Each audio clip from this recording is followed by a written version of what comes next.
really from you. Sure. Do you know that I was listening last night that in one of these music streaming website, what is called, Spotify, you have over 100,000 listeners a month, and the song that the most popular is Mirage. Ah, still okay. Well, it still is, and probably it's Yeah. you. Do you remember? Probably it's difficult to remember, but if you go back in life, how you compose that, how that came together. Well, that was very simple. It's one of the easiest song that came to me. I mean, it depends. Sometimes you just have an idea, and it's really complex to develop it more. You have to use your intellect. Mirage there was a lot of spontaneity. It was just a groove on keyboard, and the melody I improvised in the studio. So I had no idea that piece would be so successful. Oh yeah, No idea. yeah. But it was amazing because in the 80s, in those days, there were all these dance clubs in Europe and South America, I guess, all over the world. And they would play Mirage, Yeah. when that was not my goal. It was not to write a dance piece, Of course. but and it was also covered by a lot of other artists. Yes. Yeah, no, that was unbelievable. And then another beautiful album, Cosmic Messenger. All right. Yeah. Yeah, that's very. All of them are different. It's the same thing behind it, but from here, Cosmic Messenger and Egocentric Molecules, as well as the Art of Happiness, the second. So, song there. It's a Yeah. beautiful album as well, man. So you were releasing one after a year after another, touring another album, touring another album, touring. It was difficult to keep the pace for that, to release great stuff, not just put up album out there, right? Well, it was at the very beginning when I signed with Atlantic Records in 1975. Yeah, As per my contract, I had to release 2 albums per year. two albums per year. Yeah, that was crazy. So I did that because I had so much music. We talked about it earlier. I had so many compositions ready that I could record 4 albums. 2 albums for the first 2 years per year. So 4 albums total. But after that, touring and recording, I couldn't. I said, Great. it's not possible, 2 And your albums. family.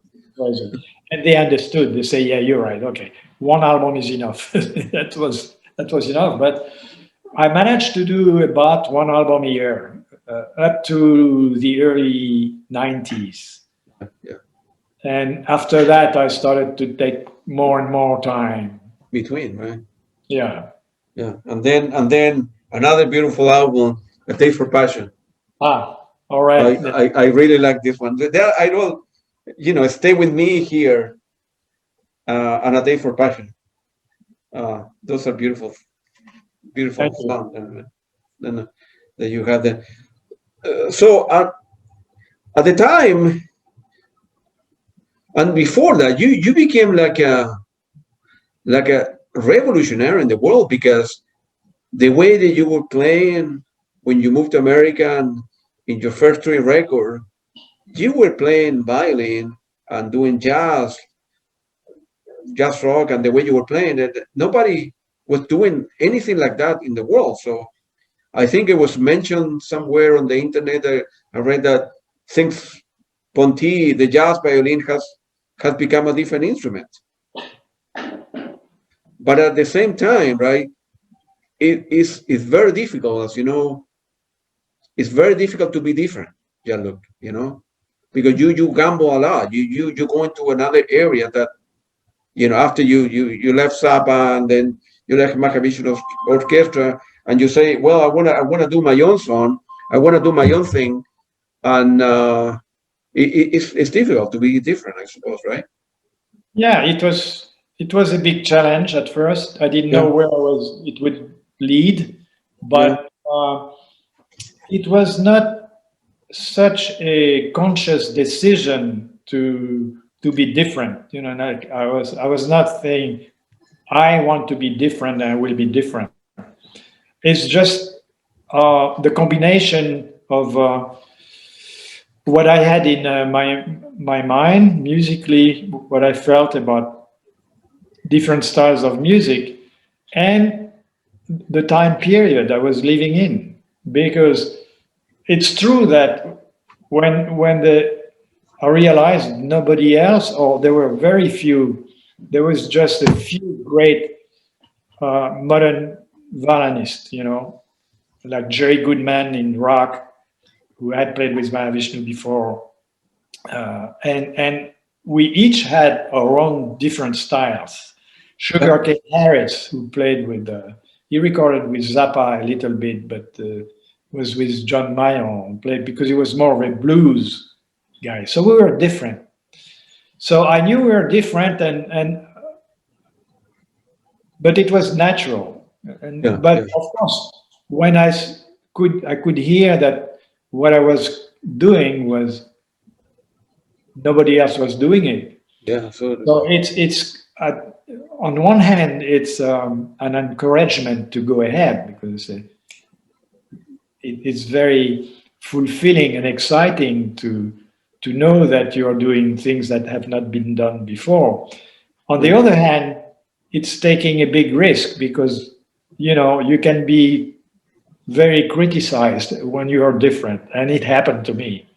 You know, because there are people who are shocked when you are too different, and it takes time. It's interesting that uh, people of my generation, some of them did not really understand what what I was doing. And it's a few generations later, like right now, younger generations who really liked what I did, and that inspires. It does inspire them to do And their there own. is always also, my son is 17, and I go to concert. The last time I saw you was when they did the Atlantic record tour, Atlantic Years in 2018. That's the picture that I sent you. Oh, yes, yes. Yeah, Okay. you did three tours in Washington D.C., in Virginia. You play in Right. three nights in a row. Then I went, and there is a lot of young people that go to see you. People that are in the 15, 20, that like guys like me, that they bring their kids. And Oh. so, and the young people like the music too. It's not only people on 50 or 60 years old, whatever. Yeah, that was a great reward for me to see how mixed the audience was. Yeah, yeah, yeah, It, different ages, indeed, from from fans of my age yeah, to to young people. yeah, yeah, yeah. My son like your stuff. And then this is another very good album also. Oh yeah. Civilized. Yeah, I like all your stuff, man. It's very good. And then so I noticed that what then a couple years. So then Mystical Adventure came, Individual Choice later on, and then in 1996, right, when you did the album in Shen Park, I think it was in Detroit, Michigan. That was your last album with Atlantic. Is that correct? That is correct. Yeah, yeah.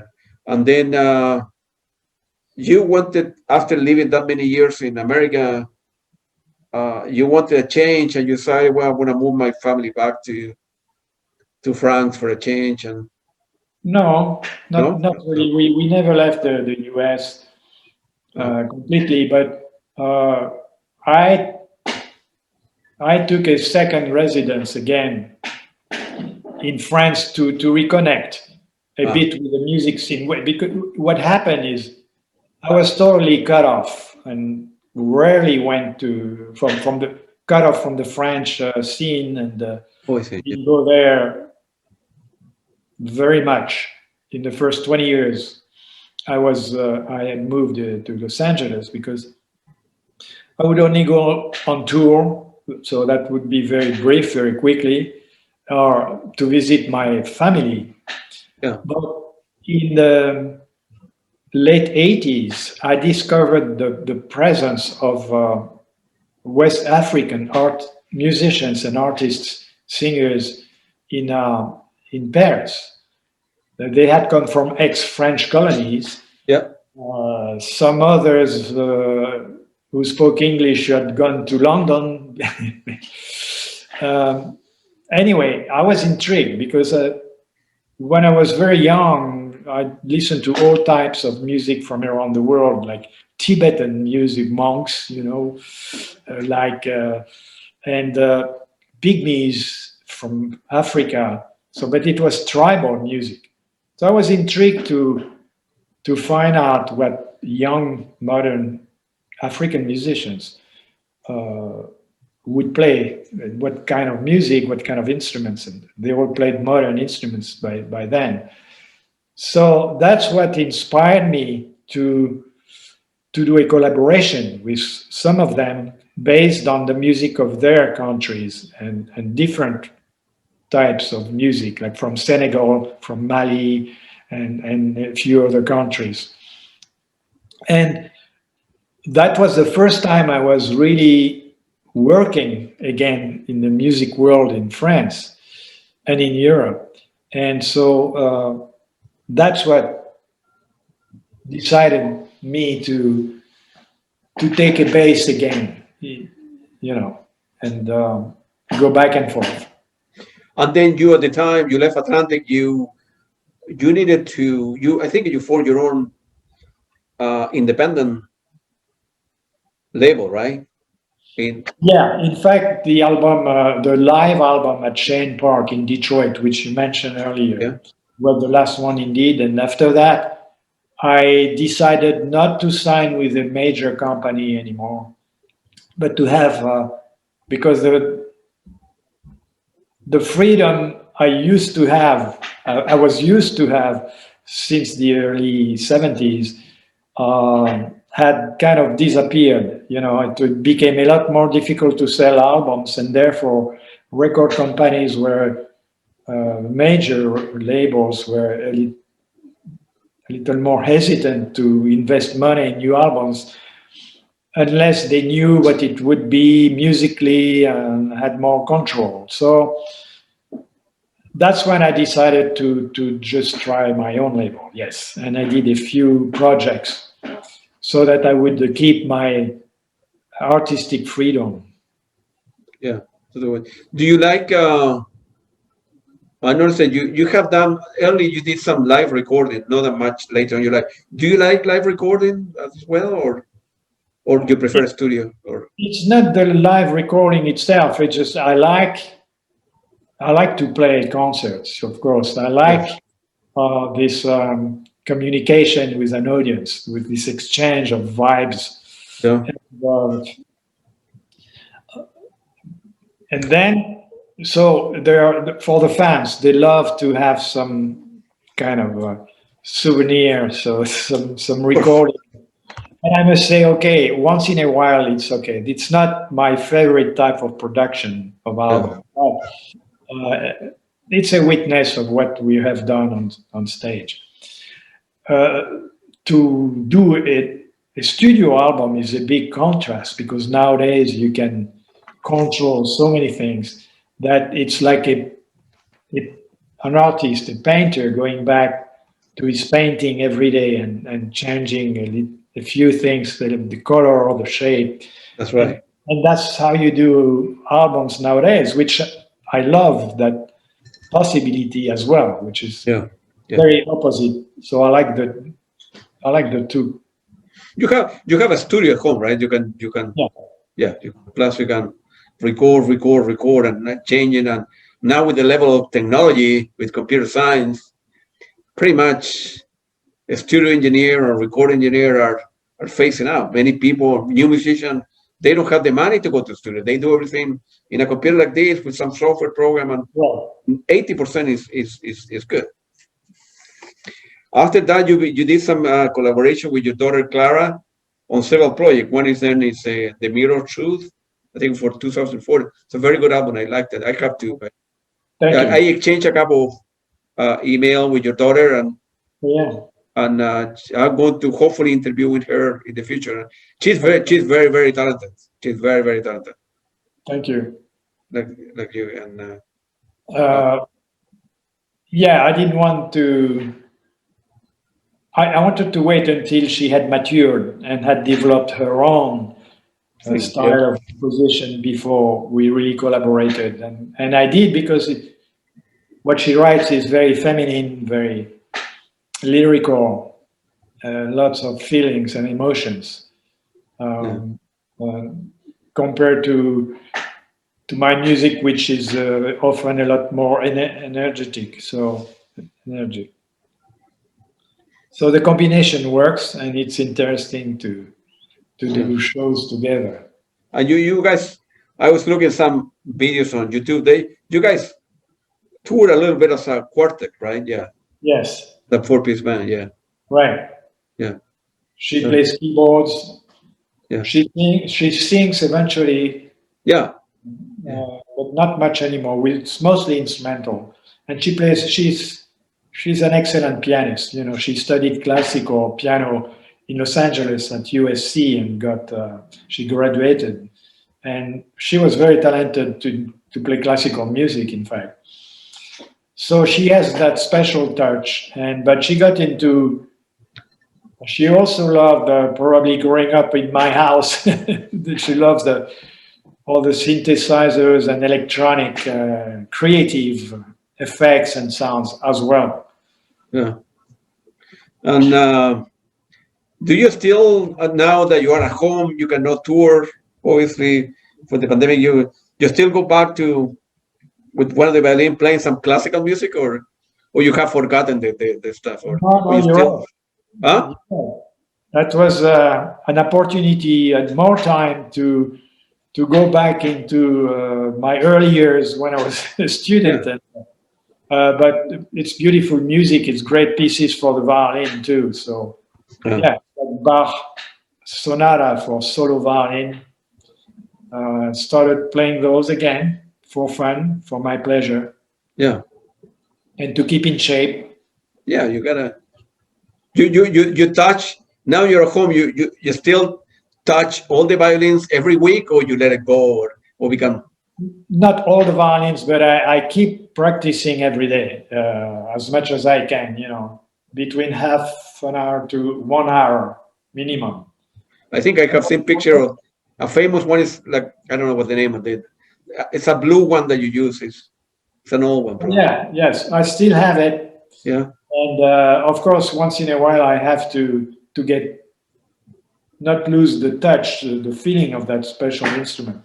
Yeah. So I do, but so you're right. I play different violins, but mostly the traditional, the classical, and the Marcus Berry, the wood finish, which is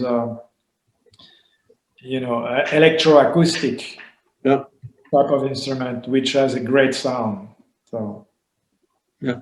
Well, before I forget, this is a beautiful also picture of you and. From '85. Oh, all right, yeah. Yeah, you were playing with Walter, with Keith, Scott, and Casey, and it's a very good picture and shows a little the brochure, all the stuff you were done at the time. I remember now. Yeah. Yeah. So and then later on, you had the opportunity to in 2011. To tour with Return to Forever with Chick Corea, Stanley Clarke, right? With Lenny and Frank. How was that experience? Going back to play with these guys. It was fantastic. It was a great experience. We know each other since the 70s. In fact, I had Chick Corea even before Frank Zappa, I think. Yeah. we crossed paths in jazz festivals, and we became friends. We became friends early on, and in fact, when I left the Mahavishnu Orchestra, Chick Corea and Stanley Clarke had asked me to join Return to Forever, but I had just started my own band, and I was releasing Imaginary Voyage, so it was a tough decision because I love their playing and their music. So it took me a month to decide if I would accept or not. And the thing is, since I came out of two big collaborations with Zappa and McLaughlin, I said, okay, as good as exciting as it could be, it's time I try with my band now. I just started doing it, so I'll go on for it. So that's why we stay in touch. We were friends. I did some projects with Stanley Clarke, you heard of as a trio, and Al Di Meola in the 90s. So when in 2011, they said, we are doing another tour, a reunion tour of Return to Forever. Will you join? I said, yeah, okay, this time let's do it. That was great. And a lot of musical affinity, but such fantastic, such top, creatively incredible musicians that it was absolutely, yeah. It was a big, memorable collaboration for me to do that for almost a year around the world. Yeah.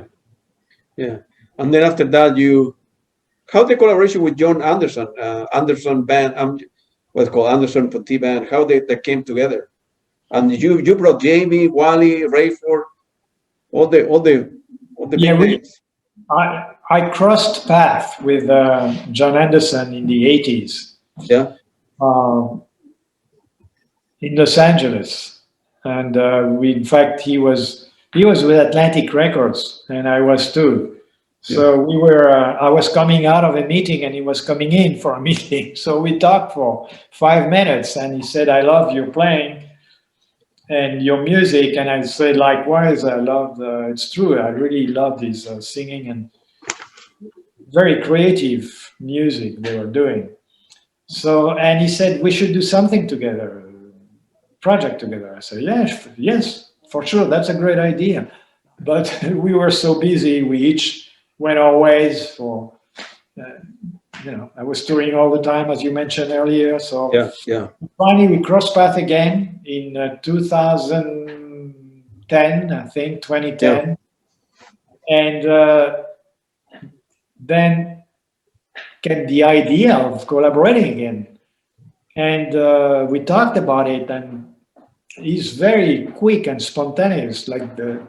Within a few hours, he sent me. He started improvising on my music, like Mirage, and another song, and he sent me that by email. And when I heard it, I thought it was great. It worked so great with my music that I immediately agreed. So. The initial idea was to get musicians he was familiar with from the rock world, with maybe one musician from my side, but for different reasons it didn't work. Some for musical reasons, other because they were not available. They had conflict of schedules. So in the end, John asked me to suggest musicians, and we ended up with my band. That's right. Yeah. And but John really loved them. I had him listen to each guy first. I didn't want to impose my band. That was the last thing I wanted to do.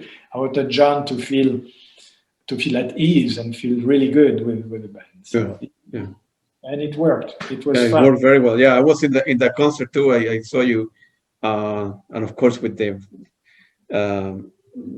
other previous stuff as well. And as a matter of fact, I'm going to be talking to Rayford tomorrow, and he sent his regards. So Oh, great. Yeah, He's a very nice person too, man. absolutely. Yeah. Yeah, he's a very good. And then in 2015, you released the D string with Stanley Clarke and Virelli. That's a very good album as well. Very Oh, different. okay. Yeah, very good album. Very different from the stuff you have done, but I really like the stuff too. Now that you're at home, Chalo, what kind of music do you listen to when you're not, you know, when you're I, cooking or helping your wife or going for a you're walk or right. whatever? Huh? It's mostly, it's funny that you say while I'm cooking, because it's exactly when I'm in the kitchen that's Yeah, that I have time to listen. Otherwise, I'm too busy uh, in the day during the day. But so I'm not a good cook. My wife cooks a lot yeah, more than me, but still, we spend time in the kitchen, and that's when I listen to classical music a lot. You know, I find I need music that takes me away and relaxes me as well, and jazz and progressive rock when I'm really more outgoing and want some more energy. What kind of, if you don't mind, what kind of progressive band do you like? Well, I love Genesis, yes, King Crimson, Increase? Yeah, yeah, and Peter Gabriel, of course, yeah. yeah, and some Pink Floyd. Certainly love the effects, you know, the use of electronics. But that's about it. But there are young people who are very talented too. Mm. Good singers, you know. I'm not good with names, I forget, but there are some in the young generations, very talented young people who, in fact, follow the same path of merging or different elements of music from their time now, Yeah, which was what we did in old days, but that's a similar concept. yeah. That's beautiful, man. Do you have like a big vinyl collection at home or CD collection? You buy Yes, records? yes, I have quite a big vinyl collection. However, I've moved so many times, changed homes so many times that I lost a few in the process, and also probably some friends or not so good friends. Can I borrow this album? And then I Sure. never say it again. They will disappear. But I still have a big collection of CDs and vinyls. Yeah. So, what are the plans for the future? If assuming that COVID disappear and then you come back and touring, what's you were Well, planning? You were planning on touring the last thing you did in 2018, right? With with Jamie, with Keith, Rayford, and Wally. You were planning to do like a 2020, right, tour, and of course didn't happen. I'm not sure. This might have been my last tour because I start to be tired touring. I came to an age that turned 78 lately, Yeah, and I love playing. So I'll keep doing a few concerts for sure. yeah, But it's all that's involved in addition to playing. It's yeah, traveling, checking into hotels and all that. That becomes a bit tiring. So, to be honest, semi-retirement is is is a project. It's on the table for me. yeah. But then I do also keep playing with some European musicians and my daughter, and why not record another album at some point? Yeah, something easy, not involving a big production. But so I'm not ready to quit. Let's put it this way. Yeah, yeah. Really very strange times, and I had concerts, festivals in Europe, and even offers to tour in America and South America and Chile, Of which course. have been canceled because of the pandemic, of course. Mm. So we live a very strange period, and I hope it will end as soon as possible, and not just for me, because again, I've done a lot, but for the younger generations of musicians, I really pray for them that they'll be able to get on it very soon. Yeah, hopefully will be the pandemic will be also over, and so many people have died, and it's kind of difficult. And well, I hope you don't retire. Yeah, look, man, I hope you're in good shape, in good health. Your wife keeping you alive, your daughter keeping you alive. You have people like me that love your music. Yeah. People in All Latin right. America. I would love to see you again, man. Okay, I'll do my best. Okay, I'll do my best. All right, but yeah, look, that was a last interview, and I wanted to thank you. You were very generous with your time. I love your music. You are a very good person, and I'm very happy that we have the opportunity to talk, and hopefully we'll see you and meet you in person soon. Well, I enjoy talking to you. You know what you are talking about, and you know a lot about my music, so that was a pleasure.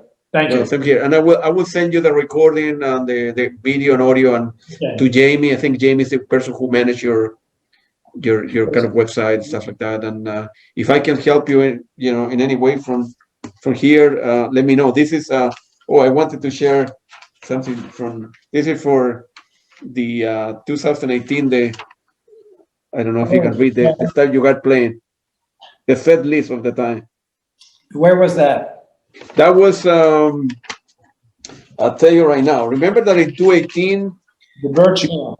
Yeah, you did right. You did the Vishmer, and the year after you went to another club called Ramshead that you did 2 nights in a row. Right. The Annapolis, and so you did the Vishmer. The Vishmer is a very, very famous place. You know that. Yeah, I've been there several times. I like it. Yeah, it's very good. Yeah, that came from the Vishmer. Okay. And I sent Jamie. I sent to him. As well. But it was very, very nice to meet you, Jean Luc, and I hope to see you one day, man. Good luck to you. Thank you. Thank you. Thank you. All right. Take care. Bye. Thank you.